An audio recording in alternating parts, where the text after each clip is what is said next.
cuento un poquito, a los que me conocen y a los que no me conocen, yo pasé al mundo de la política por haber hecho una denuncia de un libro, un texto escolar entregado por el MINUC, en donde habían imágenes de zoofilia, pedofilia, orgías, homosexualidad para niños de tercero básico. Cuando llegó a mis manos ese libro, no les voy a contar toda la historia porque es larguísima, así que la voy a resumir cortita como para hacer una introducción nomás. Cuando llegó a mis manos ese libro, yo hice una denuncia en un canal de YouTube, el cual tuvo tal repercusión, fue tan fuerte el tema, que me invitaron de Canal 13 a hablar de este texto, y gracias a eso mucha gente abrió los ojos a lo que estaba pasando con nuestros niños, y también tuve la oportunidad de reunirme con el ex ministro Gerardo Varela, que en esos años era el ministro de Educación, y después de esa reunión, a la semana, él mandó un comunicado a todos los colegios y se sacó el texto de circulación para siempre. Nunca más se le entregó a nuestros niños tercero básico. Ahí yo me di cuenta, ¿cierto?, que siendo una mamá común y corriente, una persona que preocupada de los niños, por supuesto, pero nunca me imaginé que por una simple denuncia uno iba a poder, ¿cierto?, hacer algo tan grande, que no lo hicieron los diputados, que no lo hicieron la gente que está en la política, pero Dios permitió, yo soy cristiana evangélica y ese es como mi tema, Dios permitió que llegara a mis manos ese libro y que eso fuera en beneficio no tan solo de mis hijas, sino que también de todos los niños de Chile, porque ya no se les entregó nunca más. Ahí yo me di cuenta que mi vida tenía que enfocarla en este tema, en la defensa de los principios y valores cristianos. ¿Por qué? Porque nosotros los cristianos, si bien la izquierda radical se inmiscuyó tanto dentro de las iglesias hace muchos años atrás, y entonces mantuvo el mundo cristiano evangélico fuera de las políticas. ¿Por qué? Porque el mundo cristiano evangélico tiene muchas herramientas, muchas armas a través de la palabra de Dios para ir en contra de la izquierda. Un cristiano evangélico no puede ser comunista, no puede ser socialista, no puede ser marxista, porque la palabra de Dios se lo impide. Entonces ellos se infiltraron en la iglesia y produjeron este silencio por años de la iglesia evangélica. Pero hace más o menos 10, 12 años atrás, cuando muchas generaciones ya de evangélicos empezaron a estudiar en la universidad, empezaron a sacar profesionales, ¿cierto? Ya no éramos los de la clase más baja de la sociedad, porque venimos de ahí los evangélicos, de la clase más pobre, por lo tanto conocemos las demandas sociales, conocemos la realidad de la ciudadanía, trabajamos en obras sociales, pero cuando estas dos cosas se confluyen, lo que es trabajo social con activarse en política, realmente se pueden lograr grandes cosas. ¿Por qué? Porque los cristianos no hacemos nada con el afán de ganar para nosotros. Lo que hacemos es el afán de ayudar a nuestra sociedad. Entonces, cuando yo me enfrenté a esta situación de que los cristianos tenían que meterse en política, me transformé, sin darme cuenta, en una activista política. Y para mí eso es buenísimo. ¿Por qué? Porque suena como raro, activista, pero cuando tú comienzas a hacer programas en YouTube, cuando te llaman para entrevistas, hacer muchas cosas, y gente comienza en tus redes sociales a poner, a responder y a decir, sabe, yo nunca había votado, yo soy evangélica, y con lo que usted dice tiene toda la razón, yo voy a ir a votar. Eso es activar.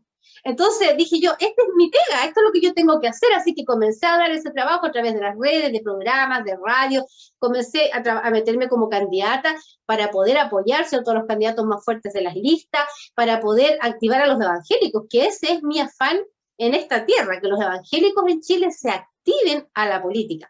Y quiero leerles algunas cosas importantes para que ustedes más o menos entiendan por qué los cristianos, por ejemplo, defendemos la vida, ¿cierto? Somos pro vida. Por ningún motivo un evangélico puede ser pro muerte, no puede ser partidario del aborto, tiene que ser pro vida. ¿Por qué nosotros hablamos tanto de la defensa del derecho preferente que tenemos los padres a educar a nuestros hijos? ¿Por qué nosotros los cristianos somos gente trabajadora y que no esperamos que el Estado nos dé? Entonces yo les voy a más o menos leer algunos versículos que los dejé listos para que ustedes los escuchen, porque eso es lo que se basa hoy día el cristiano para meterse en política, entender de que nosotros también somos parte de la sociedad y por obligación tenemos que estar en los lugares donde hay más tinieblas. ¿Y dónde hay más tinieblas? En la política. Entonces les voy a leer algunos versículos para que ustedes más o menos entiendan el afán nuestro como evangélicos, ¿cierto? No es quitarle el puesto a nadie, no ir a competir con nadie, muy por el contrario, es activar a la gente a que vaya a votar. Eso es lo que nosotros buscamos. Les quiero leer uno que para mí es uno de los más importantes, que es Proverbios 29:2, donde dice, cuando el justo gobierna, el pueblo se alegra, y cuando el impío gobierna, el pueblo gime. ¿Por qué nuestro pueblo gime? Porque está gobernado por impíos. ¿Pero por qué está gobernado por impíos? Porque hemos votado por impíos, porque la gente con valores y principios no ha ido a votar, por lo tanto los impíos ganan y no se pone a gente con principios y valores, cierta gente justa. Eso es un versículo que activó a mucha gente, porque se metió en esta idea, ¿cierto?, que la izquierda radical metió en la iglesia evangélica, era que la política era del diablo, que los cristianos no teníamos que incorporarnos en política. La Biblia está llena de pasajes políticos, 100% políticos. Y cuando se habla de gobierno, se habla exactamente de política. Por lo tanto, esto sirvió muchísimo en todas las charlas que yo he dado, en iglesia, me ha tocado estar en muchos lugares, en entrevistas. Esto sirvió muchísimo para que la gente cristiana fuera despertando y entendiendo que realmente tiene por obligación que ir a votar por un candidato. Me pasó una oportunidad que le digo a un pastor, mire pastor, porque hay pastores que te dicen, no, hermana, usted no tiene que meterse en esas áreas. Entonces, mire, pastor, usted se va a comprar ese lindo terno, esa linda corbata, ¿cierto? Y cuando usted fue a comprar, usted obtuvo una boleta. Eso es un impuesto, eso es política, eso se legisló un día. Usted va a comprar el pan, hay un impuesto, eso es política. La educación de sus hijos. Hoy día es mal entender que nosotros los cristianos no participamos en política, es no entender nada de la sociedad que estamos viviendo, porque usted día a día, quiera o no quiera, participa de la política activamente. Y fíjense que con esas cosas la gente comienza a pensar y a meditar, en realidad, claro, finalmente tú tienes que pagar un impuesto y eso un día lo legisló alguien votó por esa cantidad de porcentaje de impuestos. ¿Y por qué no pudimos ser también nosotros los cristianos parte de elegir a gente con valores y principios que estuviera en ese lugar, en el Congreso Nacional, donde se corta el queque, como decimos en Chile? Por lo tanto, ha servido. Quiero leerles otro versículo. Hay uno que dice: las cosas que Dios detesta, aborrece, lo dice la Biblia, dice, los ojos altivos, la lengua mentirosa, las manos que derraman sangre inocente, el corazón que maquina pensamientos inicuos, los pies precursores o presurosos para correr al mal, el testigo falso que habla mentiras y el que siembra discordia entre los hermanos. Me detengo en el punto principal para nosotros, que es las manos derramadoras de sangre inocente. Dios aborrece el aborto. Dios aborrece a ese médico que es capaz de asesinar a un hijo. Dios aborrece a esas mujeres que son capaces de entregar, ¿cierto?, la vida de su hijo en manos de asesinos, porque ellas también se convierten en asesinas. Y Dios también aborrece a aquel que apoya ese acto. Por lo tanto, un cristiano es siempre pro vida. Quiero leerles también en Deuteronomio 6, del 7 al 9, dice: y las repetirás a tus hijos y hablarás de ellas, aquí se refiere a la palabra de Dios, estando en tu casa y andando por el camino y al acostarte y cuando te levantes, y las atarás como una señal en tu mano, y estarán como frontales entre tus ojos, y las escribirás en los postes de tu casa y en tus puertas. Aquí habla de la enseñanza que nosotros los padres tenemos responsabilidad sobre nuestros hijos. ¿A quién Dios le da la responsabilidad? A los padres, no al Estado, no al colegio, no a la profesora. Los padres tenemos la responsabilidad de criar a nuestros hijos. Por eso es tan importante que en nuestra actual Constitución tenemos ese valor cristiano que está puesto como un derecho. El derecho preferente a educar a los hijos es de los padres. Por lo tanto, ¿qué principio más importante para nosotros que tenemos que respetar? El otro importante sobre los niños es: instruye al niño en su camino y aun cuando fuere viejo, no se apartará de él. Esos son mandamientos con promesa. Cuando a uno le dicen, si tú instruyes a tu hijo así como corresponde, como yo te mando, ese niño no se va a apartar. Por lo tanto, muchas veces, y esto también es algo que hablo en las iglesias, le digo a los pastores, las iglesias tienen que formar a nuestros niños. No nos sirve una escuela, un lugar donde los niños se les tenga en una guardería para que jueguen, ¿no? A los niños hay que instruirlos. Así como la izquierda radical adoctrina a sus niños, porque los adoctrinan desde niños, nosotros también, los cristianos, la gente con valores, la gente de derecha, tiene que instruir a sus niños, tiene que adoctrinar a sus niños en la sana doctrina, que es lo que obviamente la izquierda radical no hace. También les quiero leer uno que es muy importante. Cuando hablamos en los cristianos de que tenemos que incorporarnos al mundo de la política porque ahí es donde hay más corruptos, ¿cierto? La Biblia está llena de pasajes en donde habla que tú debes tener espíritu de valentía y no de cobardía. ¿Y para qué vas a usar el espíritu de valentía si no es para defensa de tus principios y valores? Yo creo que es para defender las cosas que nosotros creemos. Y en Josué 1:9 hay un versículo que es muy lindo que dice: mira que te mando que te esfuerces y seas valiente, no temas ni desmayes, porque Jehová tu Dios estará contigo en donde quiera que vayas. Cuando uno tiene la convicción que está en el lado correcto, que es nuestro lado, tiene que tener plena seguridad de que Dios abre puertas imposibles. Él abre los caminos. Por lo tanto, si nos tomamos de la mano de Dios y vamos en defensa de nuestros principios y valores del lado correcto, que es el nuestro, vamos a salir victoriosos. Es una promesa de Dios. Quiero leerles también. Miren, dice: estábamos con vosotros. Os ordenábamos esto: si alguno no quiere trabajar, tampoco coma, porque oímos que algunos de entre vosotros andan desordenadamente, no trabajando en nada, sino entremetiéndose en lo ajeno. A los tales mandamos y exhortamos por nuestro Señor Jesucristo que trabajando sosegadamente coman su propio pan. Miren, cuando la izquierda habla de que el Estado te tiene que dar, eso no es bíblico, eso no es cristiano. Nosotros, que somos gente trabajadora del sector del libre comercio, que tanto critica a la izquierda, eso es bíblico. La Biblia dice que el que no coma, el que no trabaja, no coma, así de simple. Por lo tanto, ¿qué tergiversación produce la izquierda cuando dice que los evangélicos deberíamos ser socialistas? O que Jesucristo fue el gran socialista de la historia. Eso es falso. La Biblia no habla de eso. Esto estaba en 2 de Tesalonicenses 3:10 y 2. También les quiero leer, cuando pasó este tema de la insurrección social que hubo el 19 de octubre, en donde hubo quemas, saqueos, destrucción, terrorismo desatado en nuestro país, para nosotros los cristianos fue un momento muy complejo. ¿Por qué?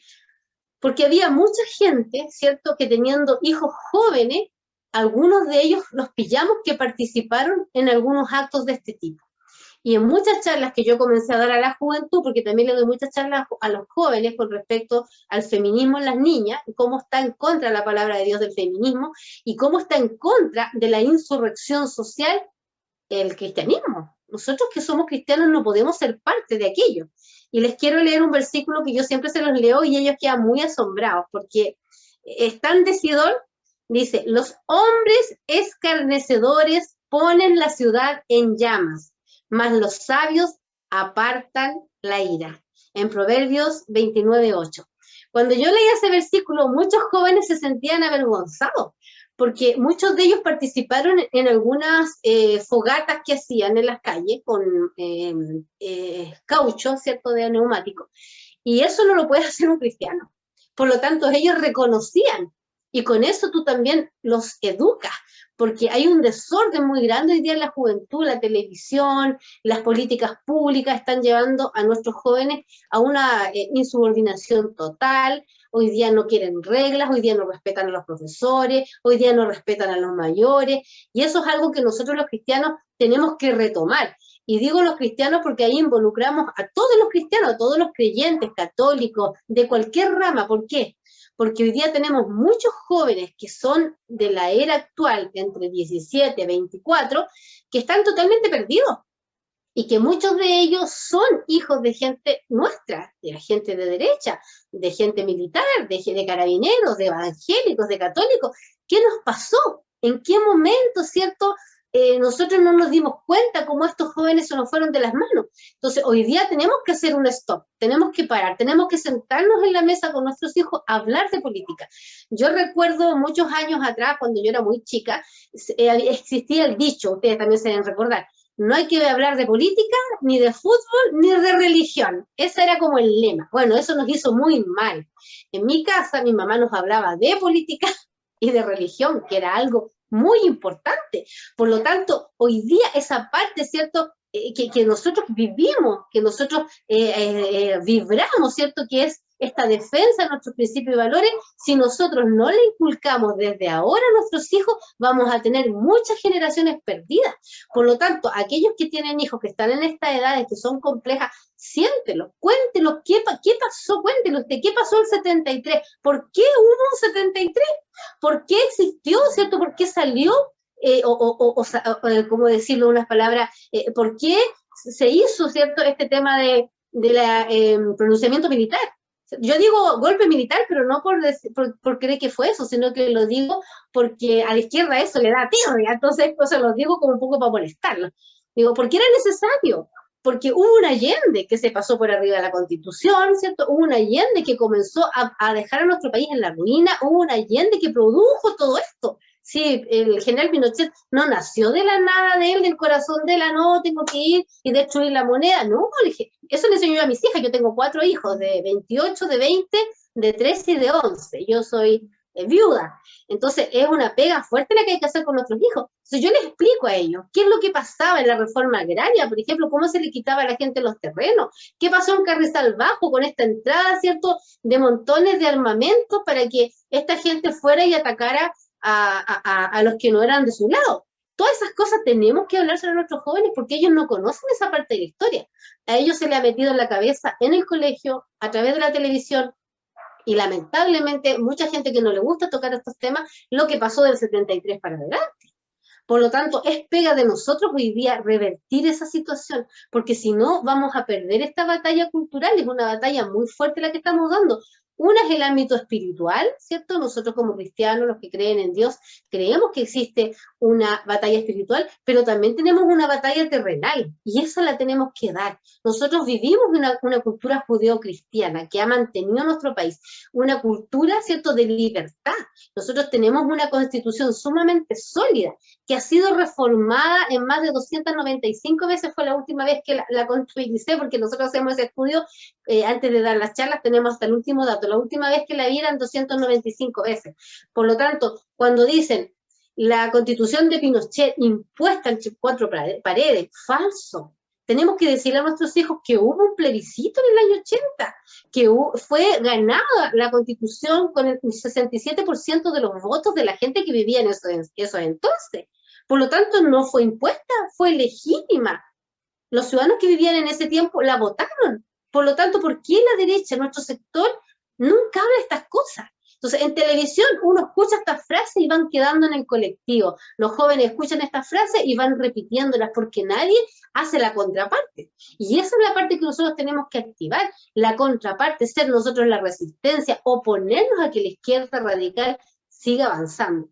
Yo estoy muy contenta de lo que pasó el día 4 de septiembre. Creo que una gran parte, ¿cierto?, de ese trabajo que cada uno de ustedes hizo, y por nuestro sector cristiano evangélico también, dio un buen fruto, porque la gente no es la misma, la gente del 2019 que votó por esa prueba abrumadora, ¿cierto?, que fue tremendo, que nadie lo esperaba.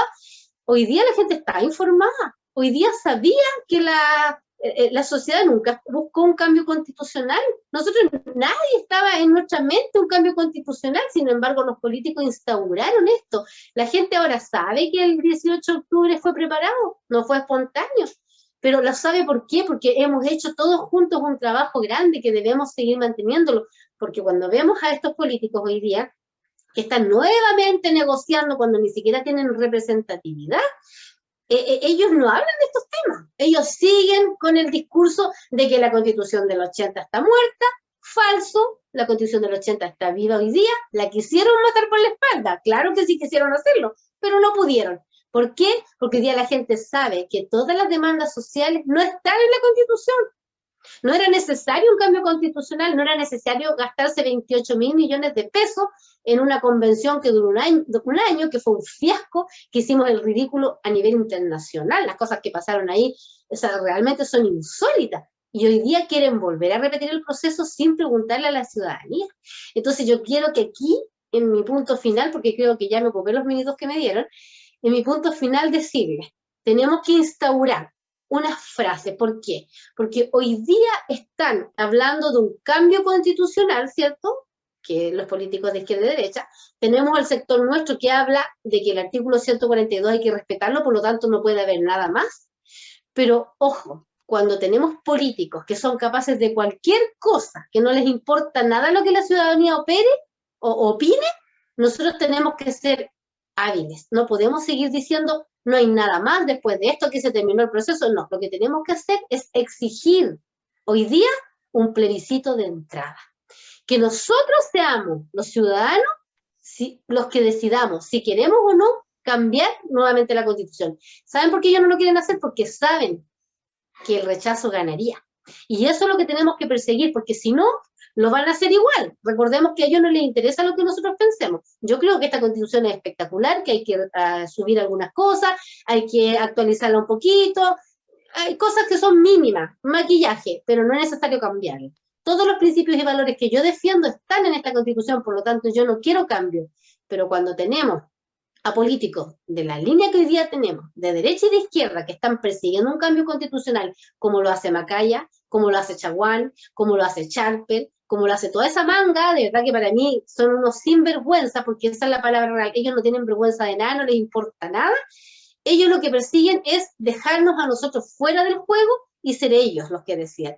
Y entonces, ¿qué vamos a hacer? Vamos a seguir diciendo, no queremos nada porque nosotros nos ponen como los extremistas, ¿cierto? No, es que ellos no quieren nada, con ellos no se puede negociar. No, pues negociemos, plebiscito de entrada, como corresponde. Eso es democracia, preguntarle al pueblo chileno.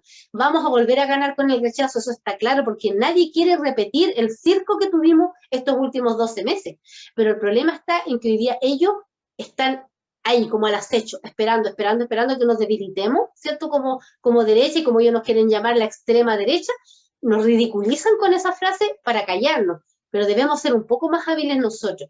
Hay varios grupos que se manifiestan en las calles y yo los aplaudo. A mí me encanta el tema de la manifestación en la calle, creo que cada uno tiene su forma, nosotros no somos quien para criticar a uno, criticar a otro, somos todos del mismo sector.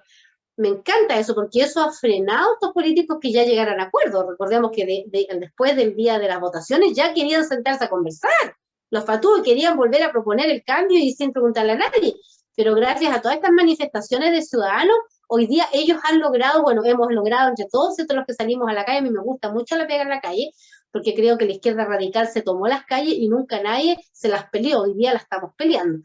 Estuve ahí en Baquedano también cuando llegaron con los del Real Patriot a Baquedano en esta marcha que hubo, que estuve ahí, fue maravilloso. Nunca pensé que eso se iba a dar. Recordemos lo que significaba poner un pie en la plaza Baquedano. O sea, era una cosa horrorosa, nadie podía pensarlo porque tú pensabas que te iban a matar ahí mismo. Se acercaban inmediatamente a esta gente, yo hice varios en vivos ahí, y esta gente, estos zurdos radicales, se acercaban a atacarte. Por lo tanto, a ver, todas esas proezas que se han logrado este último tiempo muestran, ¿cierto?, de que estos políticos hoy día se frenaron, hoy día están de nuevo echando pie atrás, y ahí es donde tenemos que presionar, seguir presionando. Si hay algunos que son más fuertes, ¿cierto?, otros más suaves, otros de otra área, otros se reunirán, como lo está haciendo la multigremial, ¿cierto? Cada uno de nosotros es una pieza en este juego de ajedrez. Y recordemos que a veces, para ganar el ajedrez, se sacrifican algunos peones. Y a veces no tengamos miedo de ser los peones. ¿Por qué? Porque eso va a permitir que avancen otros y que logremos ganar este juego. Este gallito tenemos que ganarlo nosotros, lo vamos a lograr. De hecho, con el 62% de votos del rechazo es una muestra fiel de que nosotros no hemos perdido esta batalla aún. Tenemos muchas otras que dar, pero tenemos que seguir adelante, volver a ponernos de pie cuando a veces nos hemos sentido cansados, desgastados. Yo participo en un mundo que es muy complejo, el mundo de la política, hay mucha traición, hay mucho dolor, tú te encuentras con situaciones muy terribles, a mí me ha tocado vivir unas cosas, se me han caído hasta algunas lágrimas por ahí, pero ¿saben? Vale la pena ver a nuestro país gozando de libertad, para mí vale la pena, porque yo creo que esa es una de las cosas más preciadas que tenemos, la libertad, y por libertad tenemos que estar dispuestos incluso a morir, dispuestos a morir por nuestro país. Siempre yo le digo a mi hija chica, que me quedan 2 todavía, yo prefiero vivir hoy día y dar mi vida y morir luchando en esto, que morir como una rata encerrada en mi casa. Y mis hijas son iguales, tienen los mismos conceptos, porque yo le inculco esas cosas. Porque para mí sería muy triste, le digo, llegar a vieja, anciana y mirar para atrás y decir, no hice nada por mi país. No puede ser. Hoy día todos nosotros estamos en una edad en la que todavía podríamos seguir gestionando una cosa, otra, los que participan en el Twitter, la profetera, y una profe por ahí que es de nuestro sector, que es muy buena para Twitter. Entonces, claro, ella a lo mejor no podrá salir a manifestaciones, también porque están fuera de la ciudad, pero sí puede participar de los tuitazos. Pueden participar a través de las redes sociales, póngale un me gusta a todo el mundo que es de nuestro sector. A veces hay tanta como, pucha, ay no, que este me cae mal, no le pongo nada, a este no le comparto. Cualquiera que usted vea que sea de nuestro sector, usted le pone un me gusta y le pone un compartir. Ahí está la profe Tere, está ahí. No sabía, profe, que estaba ahí. Un gran abrazo, porque realmente yo la admiro. Creo que en serio, ella hace una pega increíble. Yo siempre le comparto, ella me manda los tweets, yo le pongo me gusta, compartir a todo, porque esa es la pega que tenemos que hacer. Si no podemos salir a la calle, compartamos los Twitter, apoyemos, levantemos la voz. Recordemos que los políticos no tan solo ven a la ciudadanía que se mueve en la calle, sino que también ven las redes sociales, también ven Twitter, y así todo, absolutamente todo lo que usted pueda hacer desde su casa, con su familia, con sus nietos, con sus vecinos, con sus sobrinos, todo eso es un granito de arena que aportamos para un cambio de nuestra sociedad.